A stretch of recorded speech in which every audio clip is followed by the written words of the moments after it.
Welcome to the Career Change Podcast, where you'll discover the frank and practical advice and resources that are already proven to work in the real world when it comes to changing careers or figuring out what business is right for you when you are a smart but likely also stuck, overwhelmed, or overthinking person in your mid-30s, your 40s, your mid-50s.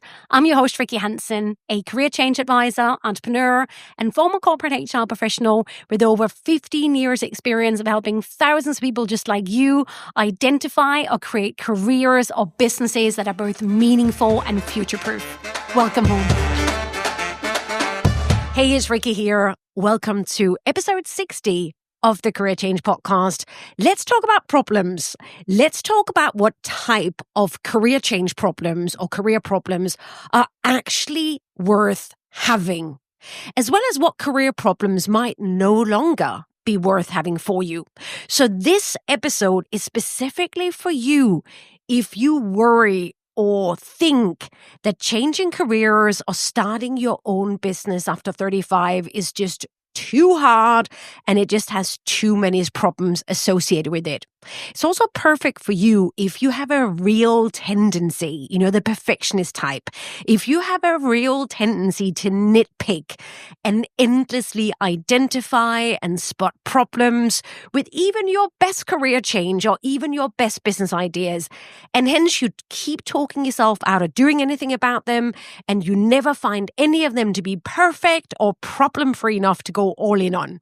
If you can relate to any of what I just said, then you are likely also still stuck in that job, that career, that profession that you so badly want to escape from. And here, let me get inside of your head. Here's probably what you are saying to yourself right now, or saying to me even just listening to this. But Rikke, changing careers after 35 is hard. Or starting a business in my 40s is hard, or transitioning into a portfolio career for someone like me who's always been an employee, who's always worked for someone else, it's hard. I hear you. But let me throw this right back at you. Do you know what is also hard? What is also highly problematic? And you know this because you are and you have already been experiencing and doing this kind of hard and this kind of problematic thing for years.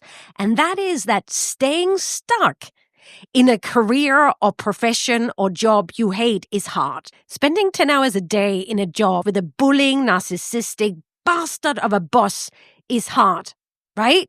Working in a toxic company is hard. Working on someone else's dream instead of on your own dreams or on your own business is hard. And getting out of bed in the morning, knowing that you'll spend the entire sunny day inside working on a subject or a project you don't care about with a bunch of grumpy fix is hard, right?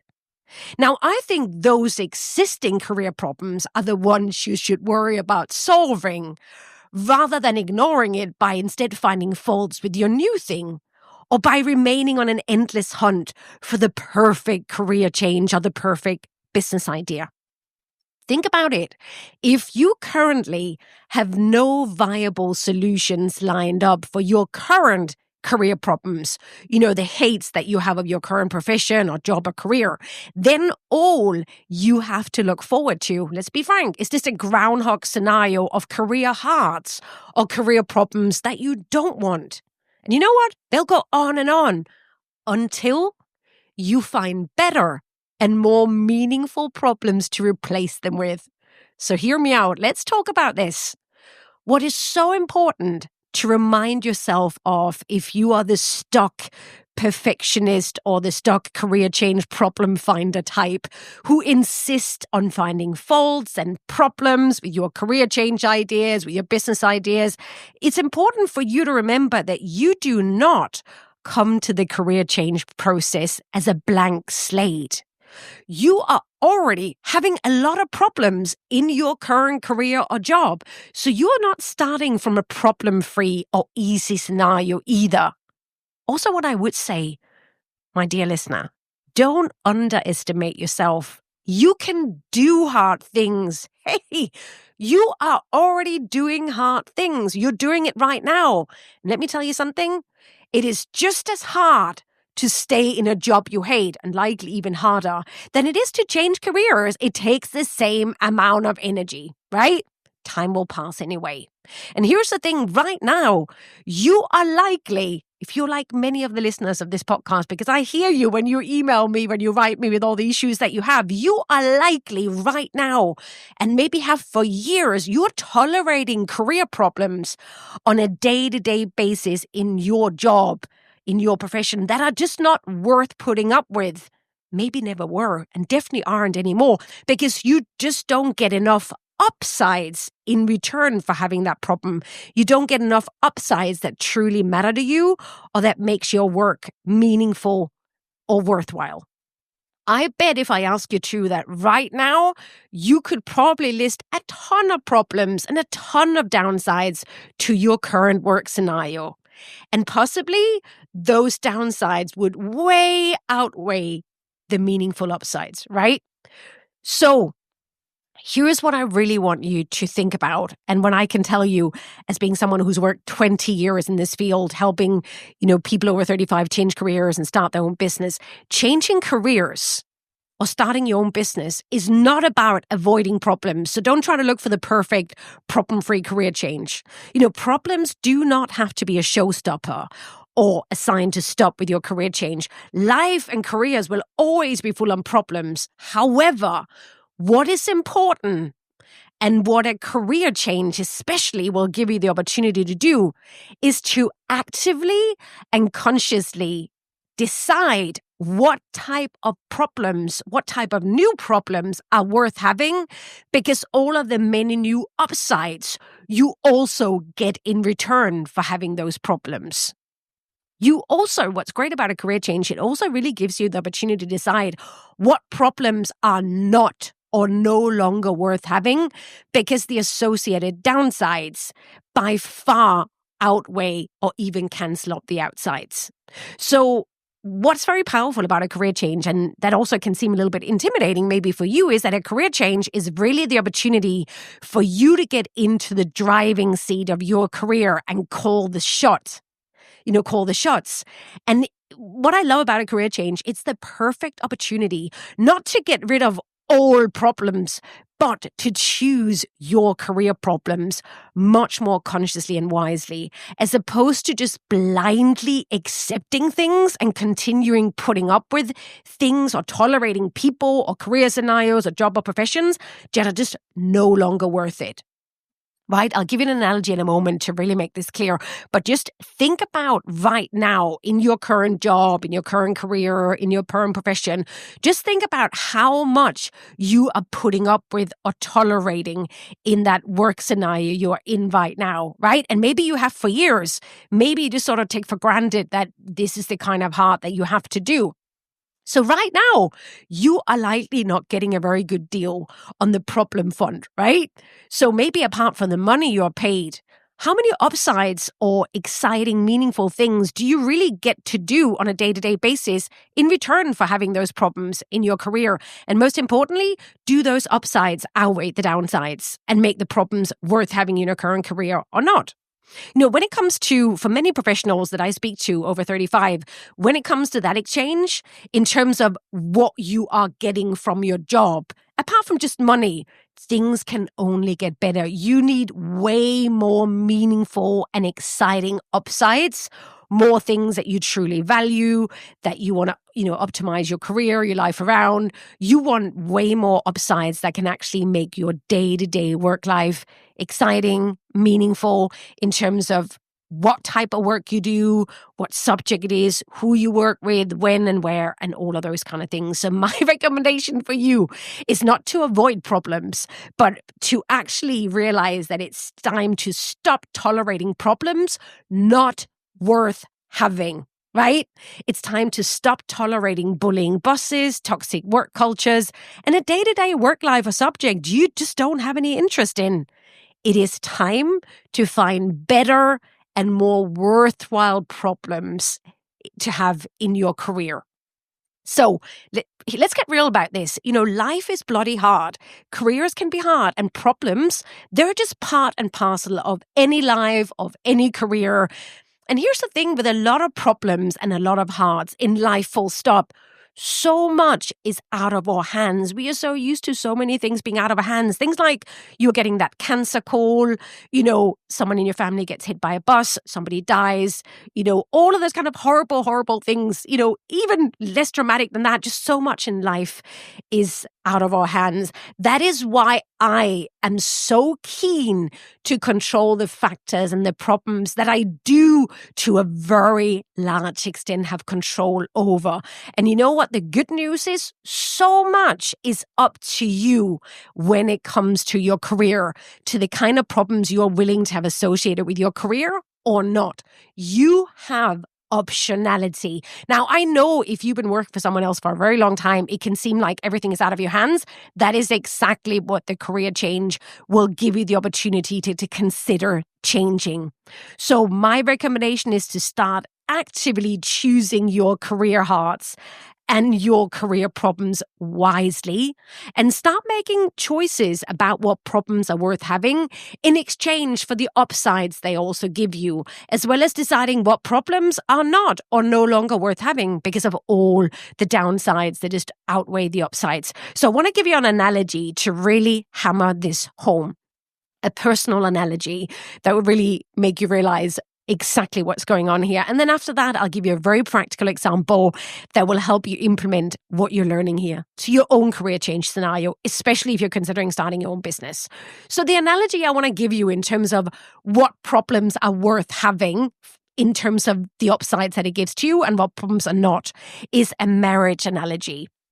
So you might not know this about me, but I have been married for more than 25 years. I met my husband when I was only 20 years old. He's from Argentina. As you know, I'm Danish. I was living in Paris at that time. We met each other hitchhiking in Australia. So we've been married for over 25 years. And when people ask me, just because of the very independent type that I am, Rikke, what is the secret to a great marriage? I'm not terribly romantic, which you probably know if you've been listening to this podcast for a while. So I'll be very frank in terms of what I think makes a great marriage, because people often ask me, when they find out I've been married for so long, and you will just know when you see us together, we are still so happy, possibly happier than ever. So people often ask me, so Rikke, what makes a great marriage? And I always say, what makes a great marriage is the same thing that makes a great career or great business. And it's that the upsides of the marriage far outweigh and make worthwhile the downsides that comes with that marriage, i.e., the problems that I have in my life because of my husband, because of my marriage, are worth having and tolerating and putting up with because of the many, many more joys and meaningful elements that I get out of it on a day-to-day basis, i.e., the problems that come with my marriage and the hearts that come with my marriage are well worth having. So just think about that for a moment. Imagine if I had waited for the perfect partner, for the guy to tick all of the boxes, and if not, I'm not going to do anything. We would never be here, right? I chose him even though he wasn't perfect and even though we knew certain things were going to be hard. But the upsides way outweigh the downsides. Also, another thing that I think is really important, a little bit of a side tangent to this, I am also very, very clear about what I want from my marriage, as well as for my business, for my career, without expecting it to fulfill my every single need, right? Same thing for business, right? I have a lot of needs that I want from my marriage, but that I'm not going to talk about. But two of the key ones for me in my marriage that are non-negotiables are, I want deep, deep connection and trust and support. No secrets, just deep connection on every level. We are very, very close. We know everything about each other, spend a lot of time together. We love each other's company. We are there for each other. There's deep connection. At the same time, I'm fiercely independent. I love traveling by myself, doing things by myself, and I don't like to be told what to do. So he also needs to have the ability to let me be my independent and complicated self. Can anybody out there relate? I get that. Tick. those are non-negotiables. Obviously, there are more than that, but that's to give you an example. Those ones, they have to be non-problematic. Now, there are obviously also other needs that I have in my life, other needs and values that I have in my life that I don't expect my husband or my marriage or even my work to fulfill. I get that from other places. And this is important to be clear about as well when it comes to whether it's a marriage or it comes to your work. There are certain needs and values that you're not going to get fulfilled in your work or in your marriage. So you need to seek that outside of work or marriage, okay? But all of this clarity around what my non-negotiables are in terms of what I want from my marriage, as well as what I can get somewhere else, that means that I am able, because he gives me those things, I am able to put up with things about my husband and marriage that are very hard and sometimes very problematic. He drives me bonkers on a regular basis. And then when he does that thing or those things again and again. So if you ever were to meet us, we are literally two opposites in terms of the personality scales. I am an extreme extrovert. He's introverted. I'm an extreme, I really obsess about detail. He is very laid back. I like planning. He's very impulsive, all of that kind of stuff. So it's a little bit like there are a lot of times when things can get problematic and when it can be really, really frustrating and it can feel really hard, And you'll know this if you've been married for a long time. There are certain things like, oh my God, we're still having this problem, but they are problems that are not outweighing, all of the other joys that we have. And I can live with them and put up with them because of all of the amazing stuff that I get in return. I am married to the most creative, loving, curious, honest, and hot individual, right? So overall, it's a bloody good deal. We're having an epic marriage. So do you see where I'm going with this? When it comes to changing careers or starting that business, it's not a matter of not having any problems or not having any imperfections in that new thing. It's about differentiating between what is a showstopper, a non-negotiable, and what you can actually live with on a day-to-day basis, right? Actually, a fun thought experiment here. Just think about it for a moment. If your job right now is a marriage, would you really stay? Or does it almost seem abusive? Just an idea there. Now, moving on, let me give you a concrete example of the kind of problems that some aspiring career changers, they sometimes see as showstoppers and problems and how I think about them. So this what we're going to talk about now is going to be very helpful, especially if you want to start your own business, but there might be things that put you off. So in my work as a career change advisor, a lot of my clients, not all of them, but a lot of them come to me because they would love to start their own business. And often they also come to me because they either have way too many ideas, they don't know which one to pick, or sometimes they also come to me because they feel like they have limited ideas or they keep talking themselves out of even their best ideas. So I have quite a structured process that I developed as a result of being in this field for 20 years. So I have a really structured process that I take my clients through to help them find or create that new business or career. But right now we're talking about business. And once they do that, then they can start transitioning into that new work, start that business after we work together. It doesn't have to take long.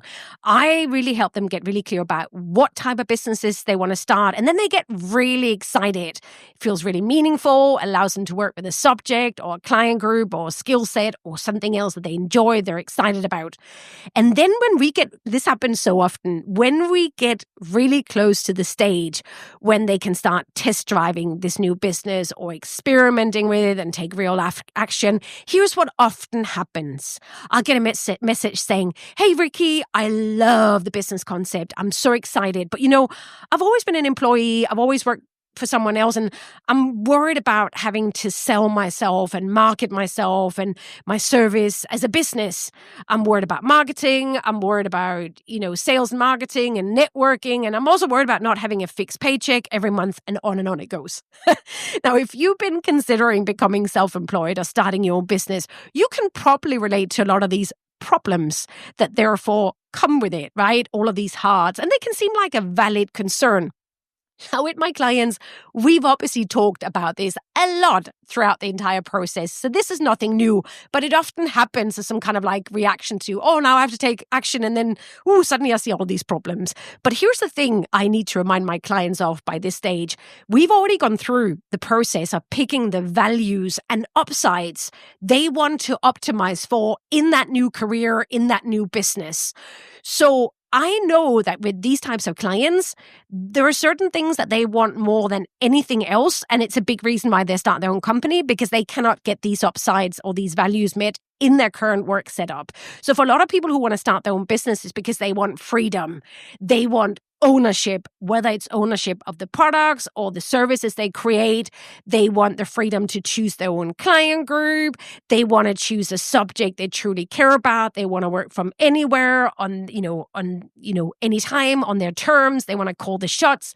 They want to create something really unique, really meaningful. That's one of the things, those are the kind of things they really, really want. Just to give an example, that's what drive a lot of people to start their own thing. Now, guess what? When you choose a new career path or when you choose to start your own business, you don't just get to choose all of the new great upsides that come with it.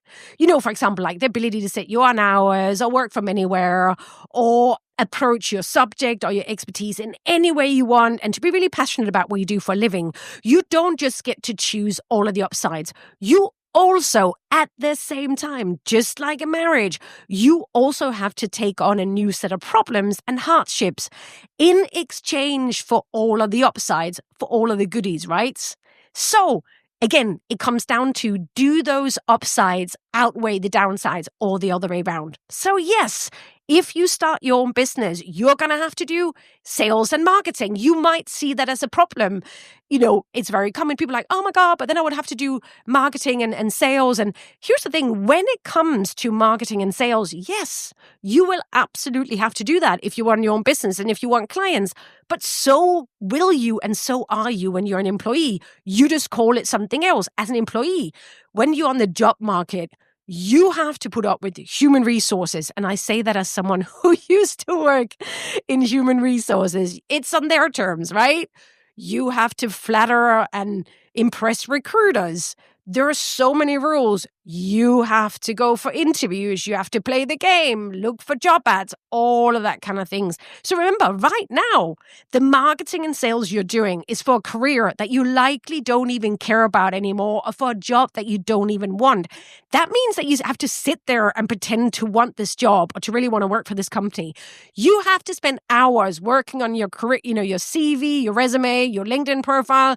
You might have to kiss right? You might have to kiss up to some people, and you have to do things for things that your heart is not in. I don't actually think that's a problem worth having. I think, bearing in mind that we all have to do marketing and sales, that's the way it works now, whether you're actually an employee or whether you have your own company. What I love about when you have your own business is you can choose to do marketing and sales on your terms as much as possible, and you don't have to play a lot of games. So when you're an employee, when it comes to sales and marketing for getting a new job, or making people aware of you, there are so many restrictions and rules to follow. And most of that might not actually suit your personality or what you enjoy, your skill set. So you might not actually be very high performing in interviews, or maybe you're not very good at writing, applications or selling yourself and all of that in the sort of the sales and marketing that comes with being an employee. So maybe that's how you're thinking about it. But what I love when I have clients who start their own businesses, and we with some of them, I might talk about sales and marketing as well. And what I love is that for your own business, you can tailor sales and marketing to your unique quirks and skills and personalities so much more. If you have the gift of the gab, you probably want to do more speaking. Maybe you're more of a writer, you want to do more writing. Maybe you're more a presenter, you want to do more presenting. Maybe you're good at entertaining. So for example, I prefer talking. I'm great at edutaining. I'm good at advising. I market my business by doing a podcast. Some of my clients, they might write a newsletter or a blog. Obviously I've had my business for 20 years, so I do get a lot of clients from happy former clients who tell their friends, but the vast majority of my clients nowadays, they come to me because they hear me on this podcast and they're like, Rikke, you're inside of my head. You really know what you're talking about. You make me feel seen. Can you advise me as well? Right? So for me, I actually enjoy doing this kind of marketing because I've been doing career change advice for over 20 years. So I can talk about this till the cows come home, right? You can get a snippet of how I work, all of that kind of stuff. Other of my clients, they are better at writing. So maybe they write a stop stack, a newsletter. Maybe you are better at public speaking. Or if you're not good at any of that, here's the great thing when it comes to having your own business. You can actually pay for highly targeted advertising. You can even hire out things like sales or marketing.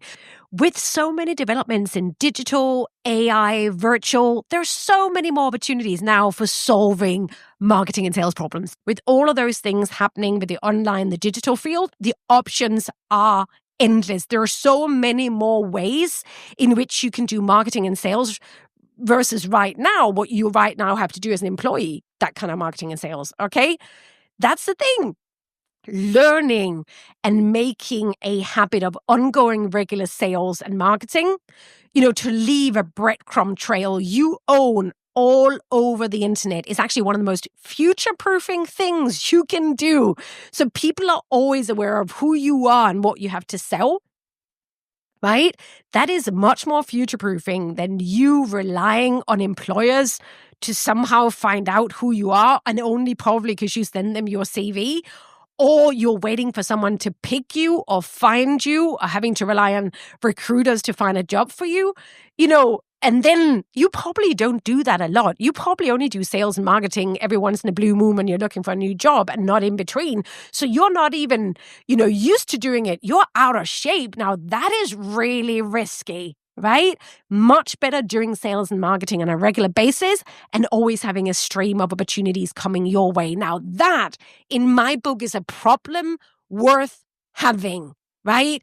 And you don't have to spend hours and hours and hours on it. It just has to be regular and consistent and done on a regular basis, right? The real risk is avoiding it. So I think that's a problem worth having, especially because it's a problem you're going to have to deal with no matter what kind of scenario you're in, right? That's not going to change going forward either. Then there's also this whole thing that people see as being a problem. Oh my God, but if I start my own business, I have to do a lot of networking. I have to get out there versus just hiding in here. Now, first of all, make sure you listen to episode 20 of the Career Change podcast, because I have quite a unique take on networking. None of that slimy shite. Really, it's a very concrete take that I have on it, and it's something I think you're going to find really empowering.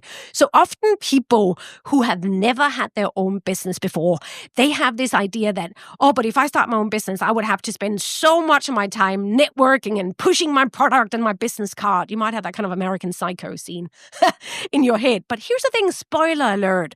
When done right, networking does not have to take an enormous amount of time. Again, listen to episode 20. But with your own business, what I love about it is that the factor actually goes away. When you have your own company, your network like a business owner, you network like a business owner who has a business that they love with a subject or a product you love. It's not a showstopper, right? You actually want to talk about it. You are excited about the field that you work in, the clients that you have, the product, the service that you have. And you also should want to make friends with other people who are interested in that, right? Whether they're potential clients or other business owners.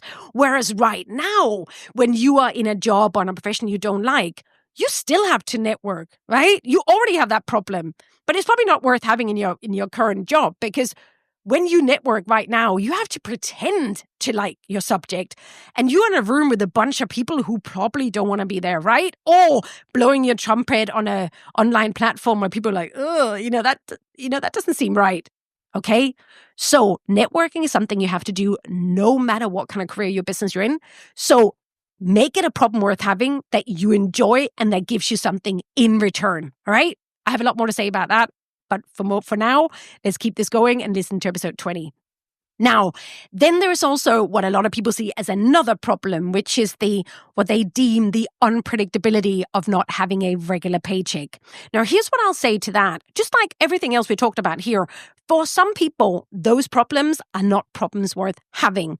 And sometimes, with the career change programs that I, for example, do, I always want to make sure we look at both options, because for some people, starting their own business for a variety of reasons is not right for them. It's not a problem that are worth having for them, whereas for the majority it actually is. But I also think it's important to consider both things.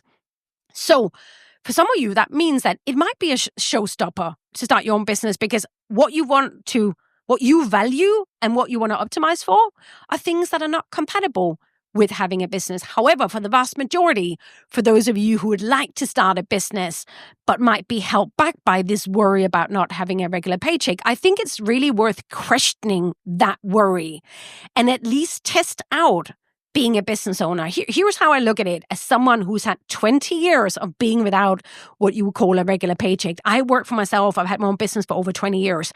Now, here's the thing, and this is just becoming more and more the reality. The real safety in this new world of work is knowing how to make money, and not just in one way. If you only know how to make money in one way, with one job, one employer, one paycheck, instead of in many ways, then I think you should worry a lot more. I think the new safe is knowing how to make money in many ways to be able to create a service or another service or assets that belong to you and continue belonging to you, not just your employer. And the new safety is really being able to pivot, to learn, to adopt quickly, right? To adapt really quickly. Again, rather than just relying on just one employer and hoping they'll pay you and hoping they won't sack you. And then if you get sacked, then you hope some other employer will take mercy on you. Right now, if you're just relying on one paycheck, one employer, so many factors are out of your hands. If you have a business, and this is where the internet has been a total, love that word, game changer. With the internet, you got access to 5 billion potential clients on the internet at any time. And that means you have a lot of fallback. In case I have a couple of clients that could fall through, I've got many more people that I can reach, right? That's a lot more safe than having just one client, i.e. one paycheck. My recommendation is that you start looking at how can you have several income sources, several clients, or many income stream in case something falls through. That is also why having an ongoing sales and marketing pipeline is key. You should always be looking for new income sources, income streams, new clients, right? Because here's the thing, when you're an employee, you have one client, they can sack you at any moment. And then it's to a very large extent out of your hands how long it'll take to get someone else, one employer, willing to hire you again. And also, when you work for someone else, you're probably not used to having to market or sell yourself on a regular basis. Like I said before, you probably only do that every couple of years or 3 to 5 years when you're looking for a new job. That also means it's a lot harder for you to be found because, you don't do regular sales and marketing for yourself. You are out of shape. That means every time if you get sacked or if you want to look for a new job, it gets much harder, right? I'm someone, and a lot of my clients are like that as well, who start their own business. We want to make sure we build in an online asset to their business, to their career, so that you can consistently reach out, get in front of many people quickly without having to ask for permission, without having to go through middlemen, without having to make a big song and dance every 3 to 5 years, right? So again, one of the mindset shifts that are really important to have is that a regular paycheck is not the only kind of safety. And the way the world of work is going, it is potentially putting you in a very precarious situation where so many factors out of your hands, right? So question yourself in terms of what safety actually means. Everything is unpredictable in the world of work, and that is not going to change. So I would recommend taking as many factors as you can into your hands. And that definitely means the ability to reach loads of clients. All right. Or even if you don't start your own business, if you actually just have a career, it's also really important that you build your profile. All right. So remember, those are all problems worth having. it's not problems you can avoid because you're going to have them in any scenario. So problems does not equal showstoppers. And this is really the case with a lot of the things I just mentioned in this example. A lot of things like marketing and sales and networking and learning technology are not actually problems. They're often just things you haven't learned or done yet. That means they don't have to be showstoppers. It means that they're learning opportunities. So yes, maybe you sit there and think, Rikke, but I don't know anything about marketing or sales or this and that. I'm like, maybe you don't know it yet, but you can learn it. You're a smart person. If not, you wouldn't be listening to this podcast. So let me ask you, what is one of the most top future-proofing abilities that we need to have in this new world of work? It's the ability to constantly learn, to adapt, right? So many people I come across who've spent many, many years in one career, if I ask them, so tell me about your learning, what are you learning? What have you learned concretely to help you become more future-proof over the last couple of years? The vast majority of people, they can't really mention anything concrete. Now, one of the best things that come out of it, especially starting your own business, but also changing careers, is that literally it's that you choose growth. You choose learning. And that means that you have to do and learn things that you maybe never did before, right? There is nothing more future-proofing than that. Now, if on the other hand, you're sitting there being worried about changing careers or starting a business because it means that you have to learn some new things, that in itself should be a red flag. Not because of a career change, but because of you not wanting to learn new things. Because what that means, if you don't want to learn or do new things, what's the flip side of that? That means that you're just going to stay stagnant. And staying stagnant and stuck is literally the most risky and least future-proofing thing you can do in the world of work we have today, all right? So choose growth or choose stagnation. Choose problems worth having, all right? Let's wrap up. Stop looking for the perfect, easy, problem-free career change. It doesn't bloody exist. Any job, any career, any business, or any marriage, even the most happy and fulfilling ones, they come with a set of problems. What matters is that where possible, you actively choose problems worth having because of the upsides and the kind of meaningful, exciting, passionate, etc. day-to-day lived experience that you are therefore also allowed to have because you're willing to put up with these problems. And I want to repeat something I said at the start of this podcast because here's what's true. Changing careers after 35 is hard. Starting a business in your 40s is hard. Or transitioning into a portfolio career for someone who's always worked for someone else is hard. But it's worthwhile. But here's what's also true. Staying stuck in a career or profession you hate is hard. Spending 10 hours a day in a toxic job with a bullying, narcissistic boss is hard. And working on someone else's dreams instead of on your own dream or own business is hard. And getting out of bed in the morning, knowing you'll spend the entire sunny day inside working on a subject or project you don't even care about with a bunch of grumpy folks is hard, right? Look, you can do hard things. You are already doing them right now in the career or the job you no longer enjoy. But why not instead choose hard things that are worth doing? Choosing problems, not being afraid of them, choosing problems that lead somewhere meaningful and exciting and grow you in the process. Problems that lead you towards walking on a career path you can actually see yourself loving to walk on a day-to-day basis for years to come. Stop sticking with or by default choosing problems that just keep you stuck with nothing to look forward to. Stop walking on a path you don't want to wake up to every morning. Start choosing career change problems worth having. And here's what I want you to know. Once you train yourself to choose career change problems worth having, you can do anything. You become confident and you become unstoppable. That is why both happy career changes and happy marriages in an imperfect world are possible. So go find problems worth having and watch yourself get unstuck with your career change. Thank you so much for listening. You can absolutely do this. All right. I'll see you over at thecareerchangepodcast.com. Thank you.